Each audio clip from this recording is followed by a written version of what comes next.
In this short film, we will be talking about some of the events that we run here at DJ Learning, which involve managing information, managing data, and understanding financial statements. Whatever role you have in your organization, it is really, really important that you understand the quantitative measures that help you explain to those that need to understand what it is you do and how you contribute to organizational performance. So part of what we offer is to explore the information that results from the role that you do, the data that you produce, the information that you produce and share around the organization, and also the information that you receive and the data that you receive, how you need to and must be able to understand that, to be able to analyze that, and to be able to explore what that means for you, your colleagues, and for the organization. So that's one side of what we offer, a really important aspect of everybody's role in today's world, and by the way, will become increasingly so. If, for example, we were to look at the more American type of organizational models and those that are in the Far East, without doubt, everybody in an organization has a measure attached to what they do. No wriggle room, you're a digit, and a performing digit who has their output measured productivity. And in other parts of the world, the UK included, we're getting more and more close to that type of model where all of us, when we go to our place of work, need to be able to justify the contributions that we make on a day-to-day basis. And the best way, the most powerful way to do that is with metrics, with data, with figures, because that's non-disputable. The days of working hard and being there long hours and not stopping for lunch are all admirable attributes in so many ways, but that doesn't necessarily mean you're working to optimum efficiency. So we'll explore those types of areas. Another area that we can work with you on is looking at the different financial statements of your organization. This is really good because you look at the numbers and the financial numbers that go with your organization. We get to think about what they are, we get to think about what they mean, and we get to think about how they interrelate. Once you've done that and understand the numbers and where they go, because there's only one place all these numbers can go, then we start to explore different ratios, so how one set of figures lead to and link with other sets of figures. Then you get to the really good bit, because once you get that far, you bring your organization to life. So for example, sales figures. Okay, so sales figures are sales figures, but what do they mean for all different parts of the business? You look at different overheads and costs.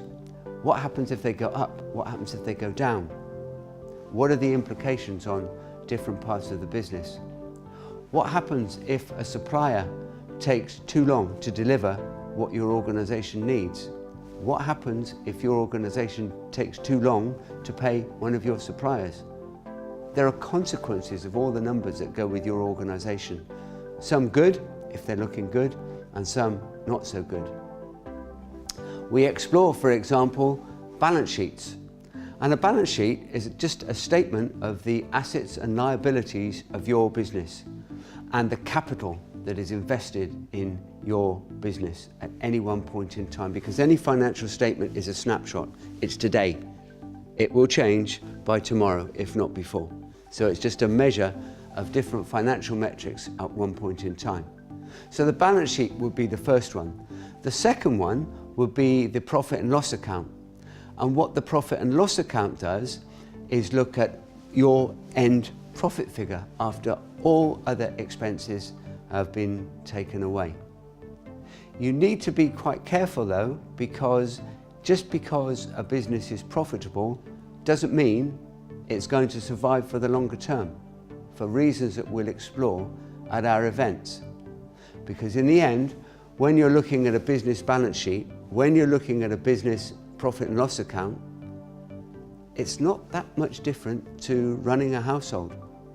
Because if you're running a household, in the end, what you have coming in, so say in terms of salary, perhaps income from investments, for example, and what you have going out, at one point in time, you're going to have to get to that situation where we say, you have to pay your way.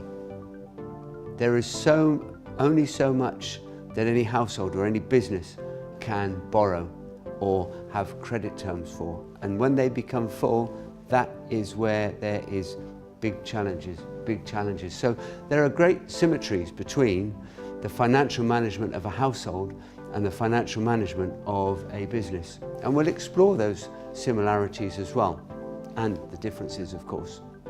So we've got the balance sheet that we'll have a look at, we've got the profit and loss account that we'll have a look at. We'll also have a look at your business budgets, and that is how much you've got planned to be spent, how much is actually expended over a period of time, and of course at regular intervals you have to manage your income against expenditure and make sure at the end of that budget period they match up, or that there's a very good reason why they don't match up. And then the fourth and the final financial statement that we'll have a look at our events is cash flow.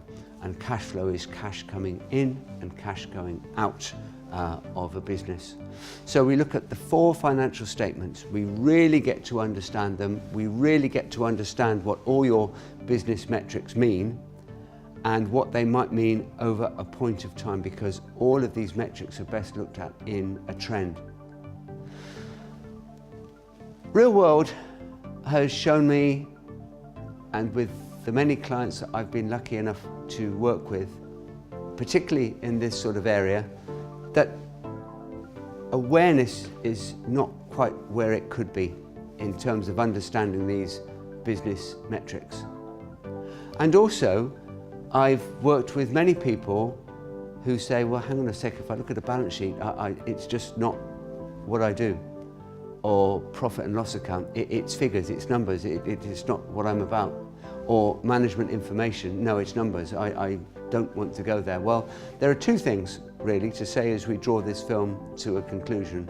One is, in today's world, particularly in terms of quantitative management information to justify our role in the workplace, we have to, it's that real.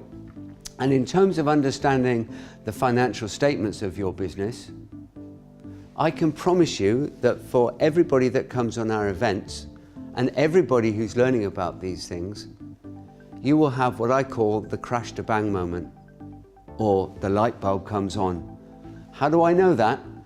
Many, many years ago now, when I was studying what was then an accountancy model for the first time, and then for the second time and the third time, because crash to bang didn't come to me very easily in the early days.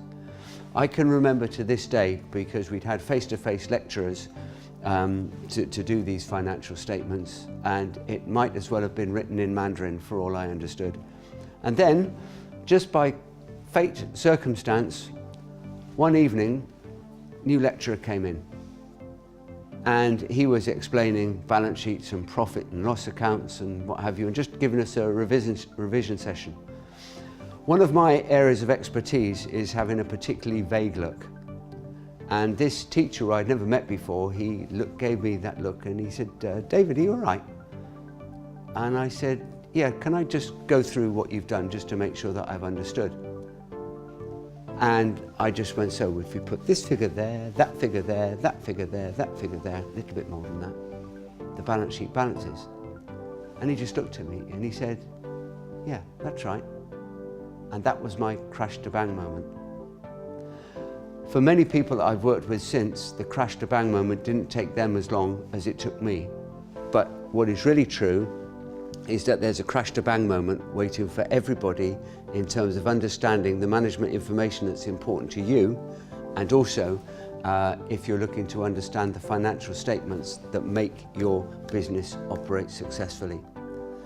Thank you very much for listening.